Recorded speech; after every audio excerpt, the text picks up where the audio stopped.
கர்த்தர் நல்லவர், அவர் கிருபை என்றும் உள்ளது. ஆண்டவராகிய இயேசு கிறிஸ்துவின் நாமத்தினால் உங்கள் ஒவ்வொருவருக்கும் அன்பின் வாழ்த்துக்கள்.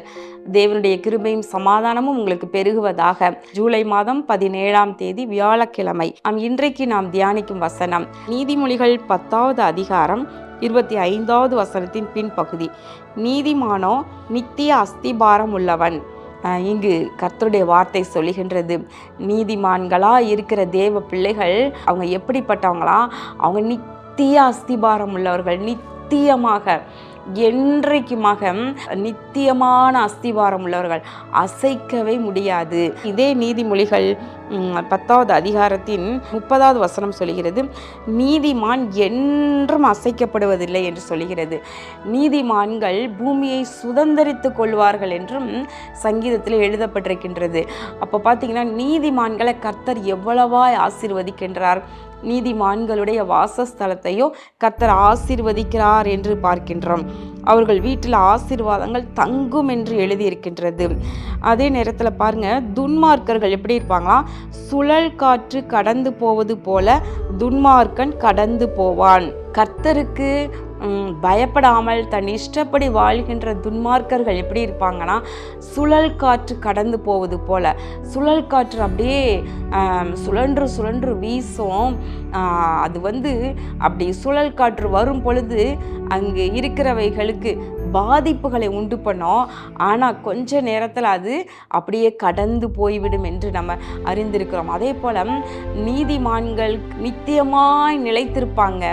ஆனால் துன்மார்க்கர்களோ அவர்கள் சுழல் காற்று போல கடந்து போவது போல கடந்து போய் விடுவாங்க. நம்ம பார்க்கின்றோம் சங்கீதத்தில், சங்கீதம் 92 எழுதியிருக்கிறது இல்லையா? அவர்கள் தலைப்பது புல்லை போல இருக்கும், ஆனால் அது அழிந்து போவதற்கே அப்படின்னு எழுதியிருக்கு. ஆனால் நீதிமான்களோ நித்திய அஸ்திபாரம் உள்ளவர்கள், அவர்கள் அசைக்கப்படுவதே இல்லை. அவர்களுடைய வேர் நித்தியமாய் நிலைத்து நிற்கும் என்று எழுதியிருக்கின்றது. பிரியமானவர்களே, நீதிமான்களாய் வாழ்கின்ற வாழ்க்கை எவ்வளவு ஆசீர்வாதமானது. ஒருவேளை நீதிமான்களுக்கு வரும் துன்பங்கள் அநேகமாய் இருக்கலாம், ஆனால் கர்த்தர் அவை எல்லாவற்றிலிருந்து நம்மை விடுவித்து காப்பாற்றுகின்றார். ஆனால் நாமோ நித்தியமாய் நிலைத்து நிற்போம். இது கர்த்தர் கொடுக்கிற எவ்வளோ பெரிய ஆசீர்வாதம். இந்த பூமியை சுதந்திரித்து கொள்வார்கள், ஆனால் நித்தியமாய் நிலைத்து நின்று நீதிமான்கள் நித்திய கீர்த்தி உள்ளவன் என்றும் அசைக்கப்படுவதில்லை என்று எழுதியிருக்கிறது. ஆனால் அந்த நீதிமானாய் வாழ்வது கடினமான ஒரு வாழ்க்கை தான், கஷ்டமான ஒரு வாழ்க்கை தான்.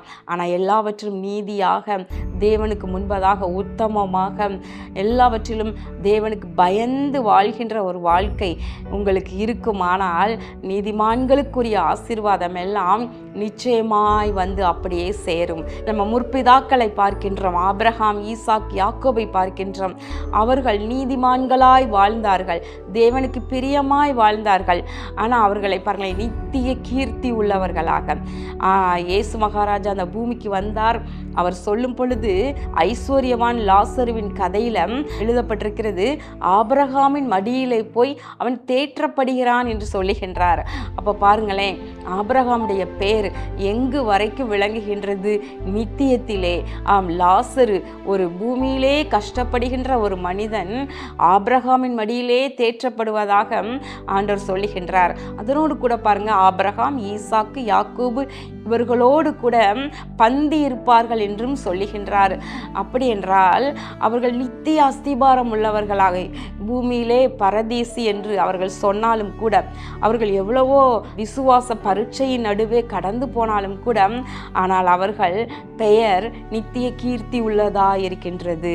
அவர்கள் அசைக்கப்படாமல் இருக்கின்றார்கள், நித்திய அஸ்திபாரத்தோடு இருக்கின்றாங்க. பிரியமானவர்களே, நாமும் கூட நம்முடைய விசுவாச வாழ்க்கையில பல சோதனைகள் வரலாம், பல பாடுகள் வரலாம், ஆனால் அதை தாண்டி ஓடுவோம்.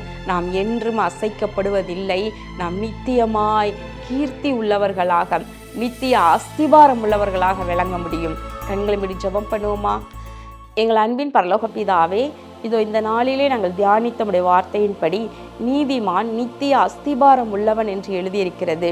இதோ இந்த பூமியிலே வாழுகின்ற பொழுது தேவ பிள்ளைகளுக்கு வருகின்ற ஆண்டவரை பாடுகளும் சோதனைகளும் ஆண்டவரே அவர்களை திகைக்க வைத்தாலும் கூட, ஆனால் எல்லாவற்றிலும் இருந்து நீர் அவர்களை விடுவிக்கின்றீர் ஆண்டவரே. நித்திய அஸ்திபாரம் உள்ளவர்களாய் விளங்க பண்ணுகின்றீர் ஆண்டவரே. நீதிமான்களாய் வாழ ஒவ்வொருடைய இருதயத்தையும் நீர் ஸ்திரப்படுத்துவீராக, பக்குவப்படுத்துவீராக. இயேசு கிறிஸ்துவின் நாமத்தினாலே இந்த ஜெபத்தை ஏறெடுக்கின்றேன் நல்ல பிதாவே, ஆமேன்.